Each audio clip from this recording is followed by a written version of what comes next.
The challenge submission deadline has actually been extended. The deadline was previously January 30th, and it has now been extended to February 11th of this year, 2014. With that said, we thought it would be helpful to hold this webinar and answer any questions you may have as you prepare your submissions. During today's session, we'll share the top 10 questions submitted to 9 Sigma since the launch of the challenge. And then we'll invite you as the audience to submit any additional questions, which we will then answer live as a team. Please feel free to submit your questions via the chat box as we're going along. You can also submit them when we begin our live Q&A at the conclusion of the webinar. I'd like to extend a warm welcome to all of our speakers today. First, we have Jeff Miller, the Senior Vice President of Health and Safety for the National Football League. Thank you, Jeff, for being here today. Thank you for conducting the webinar. Excellent. And we have Jim Belbruno. Jim is the Senior Director of Brand Marketing for Under Armour. Welcome, Jim. Thank you. And then finally, we have Dr. Al Malouf, our Senior Program Manager here at 9 Sigma. Hello, everyone. And so with that, I'm going to go ahead and pass this to Al, who is going to go ahead and talk a little bit about the challenge. So briefly, I just want to introduce the challenge at a high level. Next slide, please. The challenge is seeking novel technologies, systems, and materials that address the 3 areas of interest outlined by the sponsors. And those are monitoring forces and physiology, in an attempt to understand more about head injuries and the forces that cause them, decreasing impact forces and therefore directly preventing head injuries, and then thirdly, training methods that can use before games that can help players improve their performance and prevent head injuries. Next.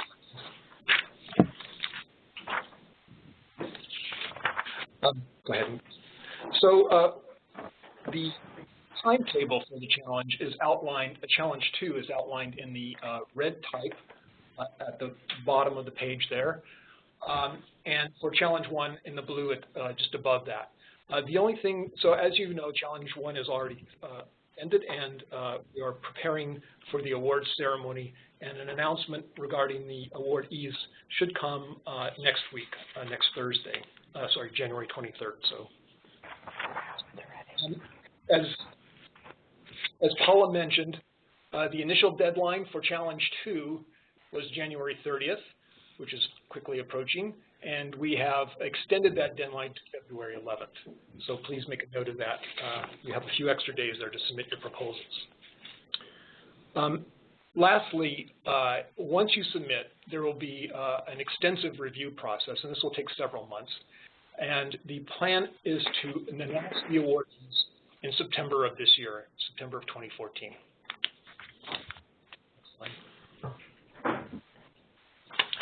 Okay, if you submit your proposal, what are the judges going to use as criteria to review and rank your proposal?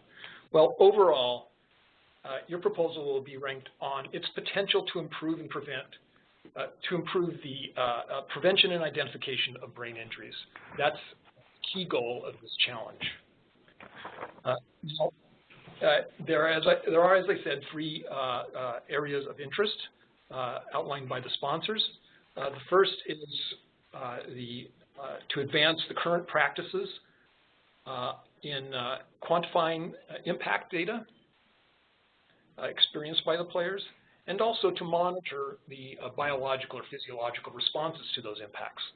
So putting those 2 together is a really important concept, because not all impacts create equal damage to all players. So it's important for us to understand when a player is actually injured by putting both the contact information and the physiological information together.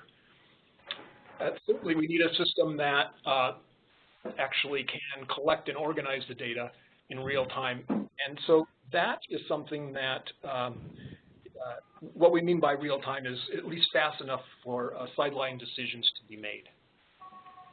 Okay. The second area of interest is in materials and systems. So new materials and systems.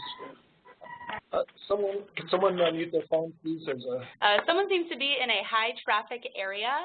If we can ask anybody who's not speaking for the webinar, so any one of our panelists, if you can please press *6, that will mute your line. Thank you. Okay, so focus area number 2. The sponsors are looking for improvements in materials and devices that can better protect the players against head injuries. And focus area number 3 is in the area of training, which is somehow before the game to help the players improve their performance and modify their behavior in order to prevent head injuries during the game. There's also a second sub-bullet under that, which is any sort of training method, and that can help the players prevent brain injuries. And I must say, I've heard some pretty interesting proposals along that particular market area. In terms of the timeline, the technologies should be able to demonstrate commercial viability within 1 to 2 years. That's the preferred scenario.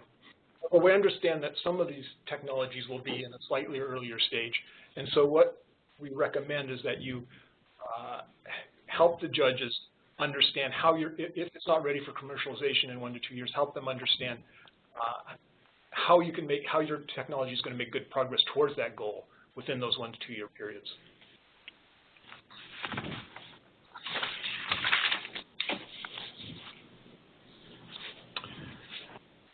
Okay, so why should you submit? Why should you be interested?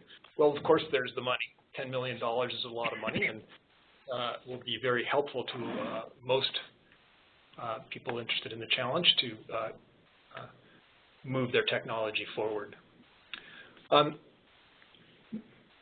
The challenge really gives you an opportunity to move that idea to market, which is the goal of most entrepreneurs.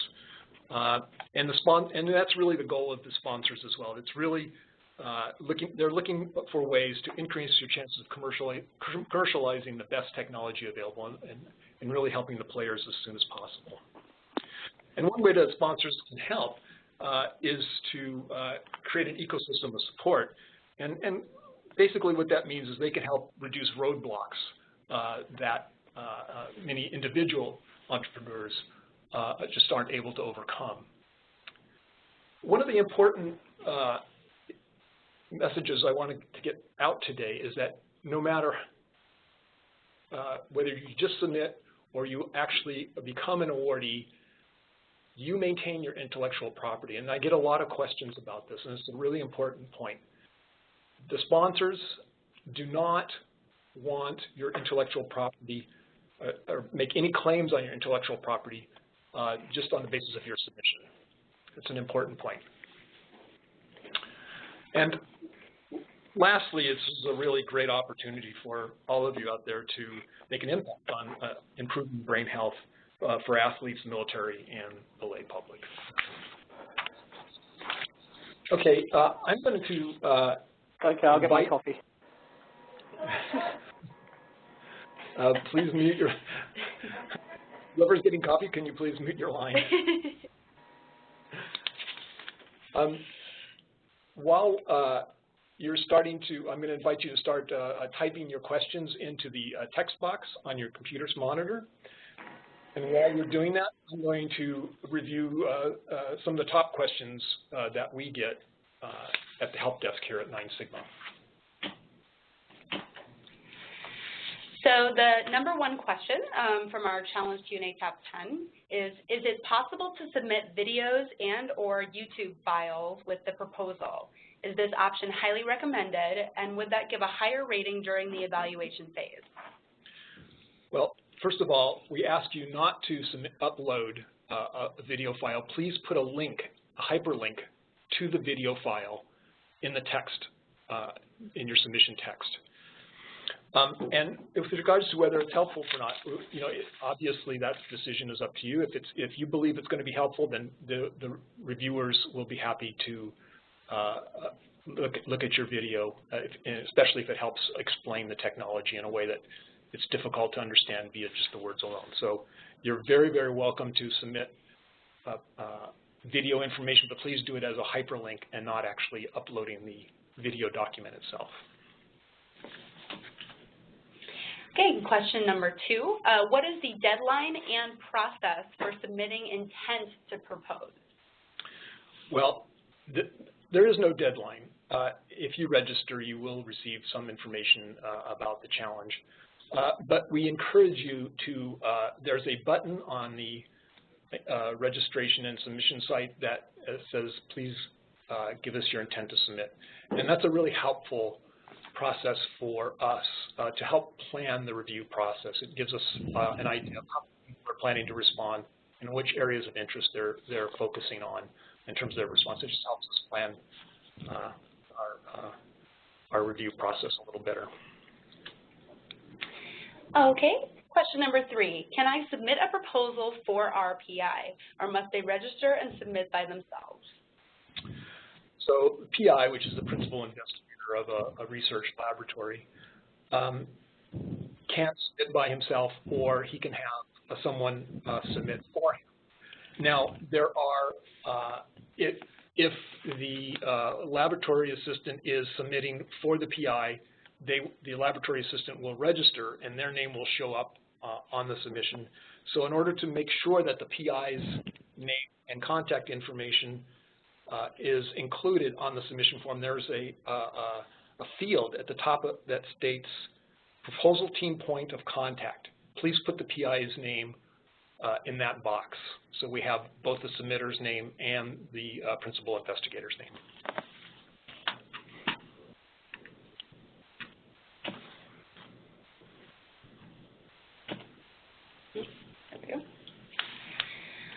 Question 4, we do not agree to the terms and conditions. What now? Okay, so this is a question that we get. And first of all, let me say that 9 Sigma cannot negotiate the terms and contracts for the sponsors. So what we ask you to do is on a letterhead, you can submit any issues that you have with the terms and conditions for the challenge. And then if you are selected for an award, the sponsors will go through a negotiation process, and you'll have to sign a contract in which you both agree before the money will be awarded. And you can bring up these issues during that contractual negotiations. Now, the reason why we set this up is because I've spoken to a number of you out there and about your concerns about some of the terms and conditions. And most of the time, it's a misunderstanding. So sometimes it's not going to be a real problem for you. We want to make the submission process as simple as possible. And we don't want you not to submit just because you've misunderstood the terms and conditions. I realize they're very long and written in legalese. And so it's easy to misinterpret them, but there's really nothing in there too onerous, I don't think. So please go ahead and submit. If you have any questions about the terms and conditions, put it on cover letter, and that can be discussed at the time of contract negotiations if you're an awardee. Question 5, did I make the cut for Challenge 1, and can I resubmit the same proposal for Challenge 2? Well, first of all, I am not at liberty to tell you whether you've made the cut for Challenge 1 at this point. As I mentioned, an announcement will be made on the 23rd of this month, and the awardees will be announced at that point. Following that announcement, 9 Sigma will contact everyone who submitted a proposal to Challenge 1. With regards to submitting a proposal to Challenge 2, you're absolutely welcome to submit a proposal to Challenge 2 if you believe that your technology meets the areas of interest outlined, those 3 areas of interest outlined at the beginning of the seminar and in the need statement that was sent out. And all that information is also on our website if you want to visit that. Or you're welcome to give us a call and we can walk you through that as well. But yes, you're welcome to submit to Challenge 2, even if you submitted to Challenge 1. Okay, question number 6. The 9 Sites webpage through which I would submit the proposal contains a text box in which I may enter text. What information should or may I provide in that text box? An abstract, my response title only, a cover letter? This is a very important issue, and that text box is designed only for your title. Please do not type anything other than your title into that text box. To submit a proposal, you must download the response template, fill it out on your computer, and then upload it electronically to the 9 Sites website.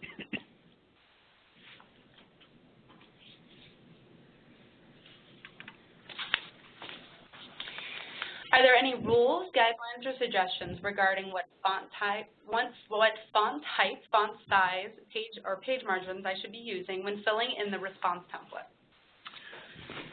The answer is basically no.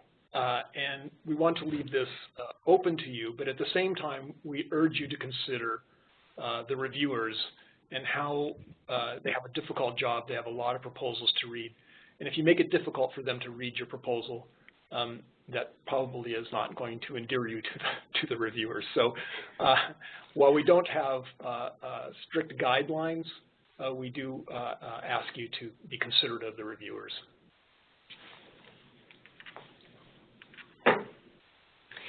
I have read in the proposal guidelines that the proposal should be no more than 4 to 6 pages. Do these 4 to 6 pages include all of the parts of the proposal, the high-level description of the proposed technology, the abstract, background and rationale, the preliminary evidence, the technical maturity, the IP status, and the proposal team experience, or are those separate documents with a separate page limit for each? So all of the parts of the proposal listed should be part of the 4 to 6 page response template. Now, having said that, understand that that's a short amount of space to put, which may be some very complex ideas. And so what we allow you to do is also submit 2 supplemental files. And as I mentioned before, you can also include hyperlinks within your document to videos or other large documents. So there's actually quite a bit of leeway into how much information you can submit. The one restriction is that the entire submission cannot be more than 10 megabytes. So when you upload electronically to our website, you can upload those 3 documents, the response template, the 4 to 6 page response template, and 2 supplemental files, but they cannot exceed 10 megabytes. Are we able to submit more than 1 proposal? Yes. There are no restrictions on the number of proposals you can submit, and nor are there restrictions on proposals that a colleague submits on which you are named a participant. So you're welcome to submit as many proposals you want or be named on proposals. If you have any specific questions about submitting a proposal and whether you should be named on more than one, feel free to contact us, and we'll walk you through that process. And our final question for this session, according to the website, is it possible to submit a proposal as a consortium formed by different institutions? Is this a mere possibility or a recommended option? First, this is very possible, and whether it's recommended really depends on whether it makes your proposal stronger. If you have colleagues, for example, if someone has a scanner at one facility and an EEG expert at another, putting those 2 together makes a lot of sense and makes your proposal stronger, then absolutely you're welcome to submit as a group, as a consortium. All right, well, thank you, Al. At this time, we would like to open the session to any questions from the audience. Our challenge sponsors, the NFL and Under Armour, are on the line to answer them live. Please submit your questions through your Q&A chat box. If we don't get to your question, please don't worry. Our Q&A session is being archived, and all questions and answers will be made available on the challenge site following this webinar. So in the spirit of the types of formats of proposals that we have just been talking about thus far, we have a question from our audience regarding an ideal format for the proposal. So is there an ideal format for submitting the proposal, and do I need to include a bibliography? Well, I think we discussed that just a few minutes ago. There is no ideal format. We don't impose a strict format guideline on you. But, you know, again, as I said before, please be considerate of the reviewers. So having, you know, 5 or 8 point type is not going to win you a lot of points with the reviewers. All right, thank you, Al. We have another question regarding timeline. We have a prototype now and expect to start clinical testing in the next few months. Is it possible to move up the funding decision so I can get this to you as fast as possible?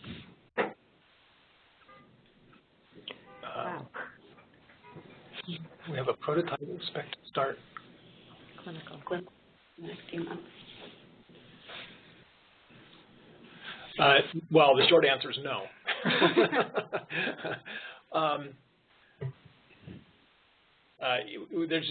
You know, this is the review process, as I mentioned, is very extensive. It's very laborious, and it's really the sponsors want to be absolutely fair to everyone who submits a proposal, and there's really no way to speed that process up. So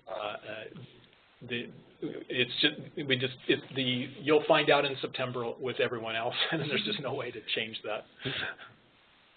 Al, I would echo that sentiment as well. It'd be very challenging at this point.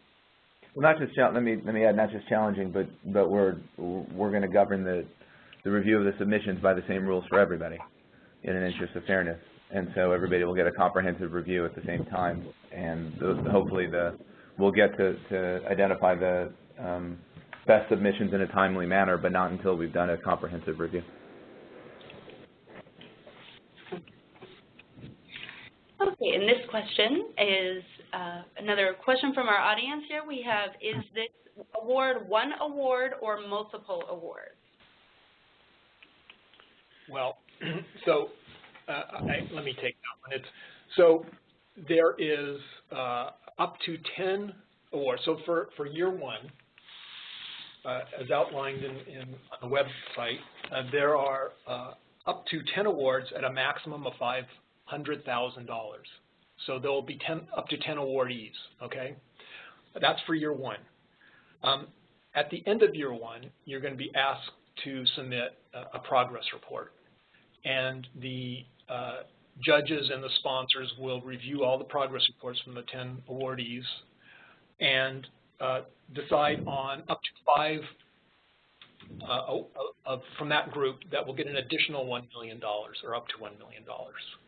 So there's a potential for a second year at $1 million. And those are the 2 award cycles. Okay, this is a question for our sponsors for the NFL and Under Armour. Is there interest in a medication that would prevent brain swelling associated with head trauma? Brain swelling associated with head trauma. Yes, it would. I think that would fall under one of the categories that we've identified here, either protection against injury or its consequences, or monitoring and identifying trauma, probably the first. We'll leave it to the judges to determine the applicability of the submission as it's governed by the rules that we set out in the document. But a first reaction is that it sounds as if it would fit within one of the categories. Excellent. And here's another question for our sponsors. Do you have and can you release information regarding data of impacts and forces that have occurred on helmets in the NFL? No. We will, without speaking to the quantity or quality of the data premised in that question, we would not be releasing it.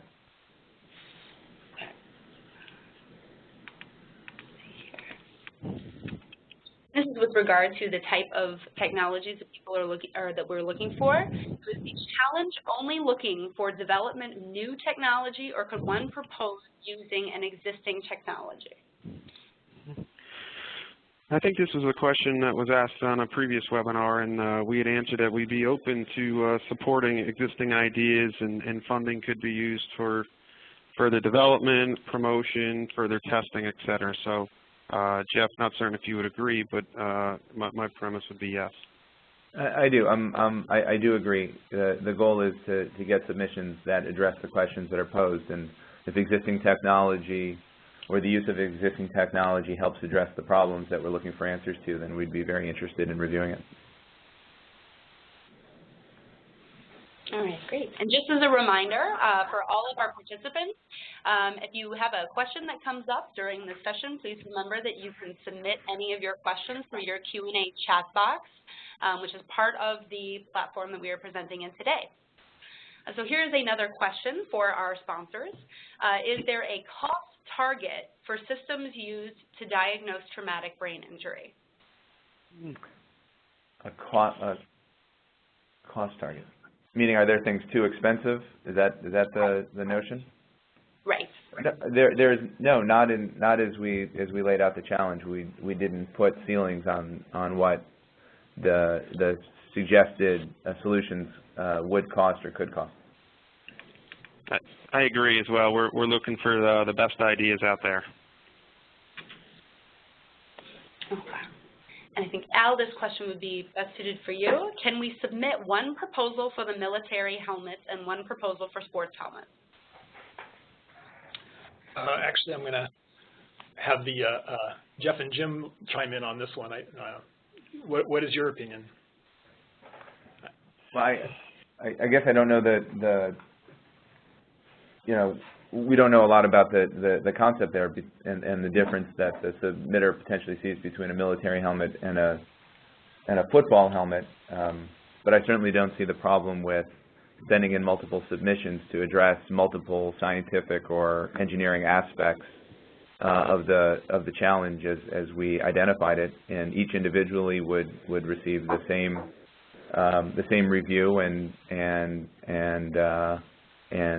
the same consideration. Great. Thanks, Jeff. Okay. And similar question with regard to technology. Is there a target impulse or energy mitigation, meaning how much impact energy is the threshold desired to eliminate? We didn't identify a threshold as we outlined the challenge. Certainly the question suggests one of the lines that we're interested in, one of the lines of submission we're interested in reviewing, which is the mitigation of force. But there is no minimum nor maximum threshold that we've identified. And another similar question regarding the parameters of the challenge. To what certainty or percentage of accuracy is the NFL seeking for a system? I think that'll go to the external judge's review as they look at the quality of the submission. Obviously, greater accuracy will yield a better review, I imagine, from the external reviewers. Agree 100%. We have another question here from one of our participants regarding the structure of their proposal. What happens if you add something to your submission, but the submission was previously looked over? Will the additional information be missed? You mean if you revise your initial submission? Yes. No, the reviewers will only see the revised submission form as long as you have to. You can only revise up to the deadline, though. So obviously, after the deadline, the submission portal is closed, and that's an important issue. You cannot change your proposal after the deadline, which is February 11th. And this is another question regarding the structure. Do I have to register for Challenge 2 if I am already registered for Challenge 1? Actually, I'm going to say yes. Yeah, go ahead and register for Challenge 2 again. Okay.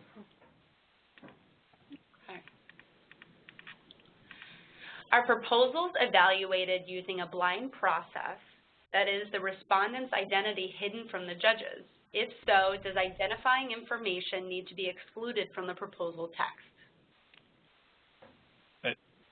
No, your contact information will be included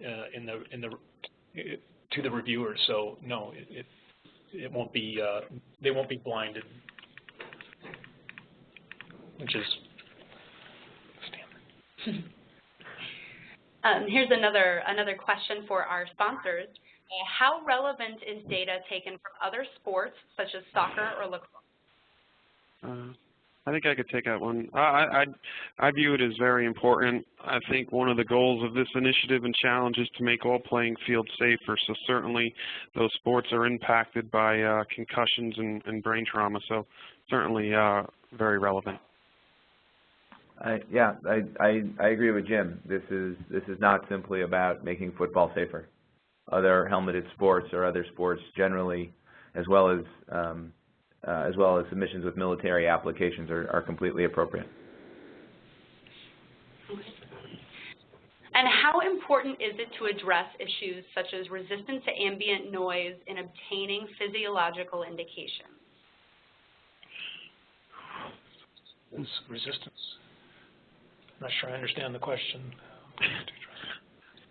How important is it to address issues such as resistance to ambient noise? So I think what the question is about is, in a football stadium, sometimes it can get very noisy, and does that noise level somehow affect the recording of the physiological data by the sensors? And obviously, it's going to be used in a noisy environment, so at least you have to have a plan. Even if your technology doesn't meet that criterion at this point, you should have a plan to address that, because otherwise it's not going to be very useful. I think if the question goes to Al, to your point, if the question goes to how to best demonstrate accuracy of the measurement tool, then certainly those sorts of aspects would be a consideration among many. A whole host of environmental implications probably need to be addressed, weather, et cetera, so certainly. All right. Are you looking for proposals for bench experiments that would use various technologies to measure brain motion or damage on synthetic models or cadavers during simulated trauma events?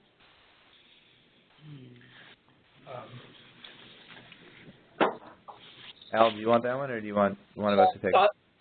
I think the way I would answer that is, if you have include a plan. Let me give the short answer. I think that would be yes, and I think with a caveat that I think you need to have a plan to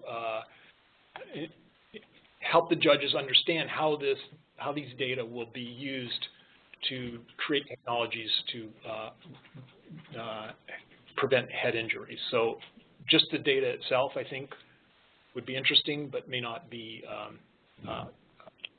good enough to be selected for an award. But if you can help the judges understand, how this moves forward, the goal of the challenge, which is to actually minimize head injuries in the near future, then I think that would be applicable. Is that something that Jeff and Jim, you want to comment on that?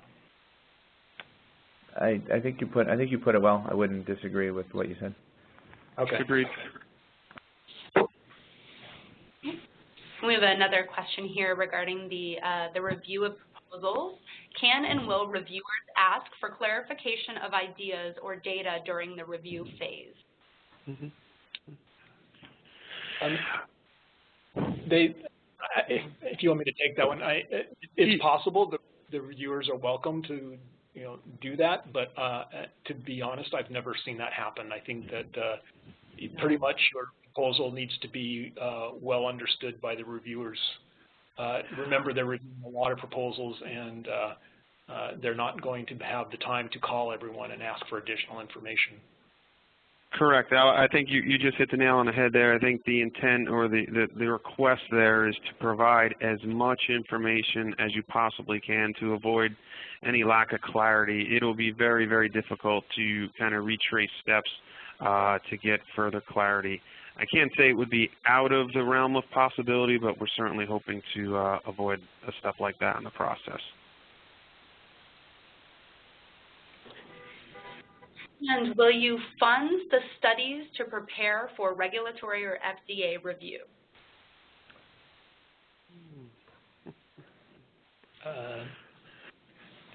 Well, Al, me or you? I'll let you take the first crack at that one. I'm not. Sure. The awards that are outlined in the terms and condition are the awards.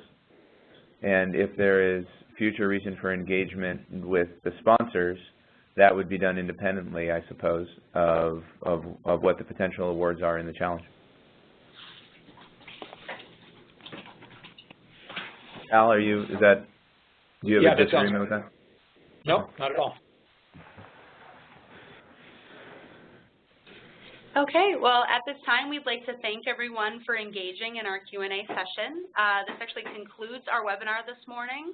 For additional information, we encourage you to visit www.headhealthchallenge.com, which is the challenge site. Please register to stay connected and participate in the challenge forum. Remember to please note that the deadline for submissions has been extended from January 30th to February 11th, as we've mentioned several times on this call. And just for a note for all of our participants today, this webinar was recorded and will actually be made available on the challenge website along with the Q&A transcript within 24 to 48 hours. So we thank you for attending, and we wish you all the best of luck and have an excellent day. Thank you. Thank you, everyone. All right. Thank you, everyone.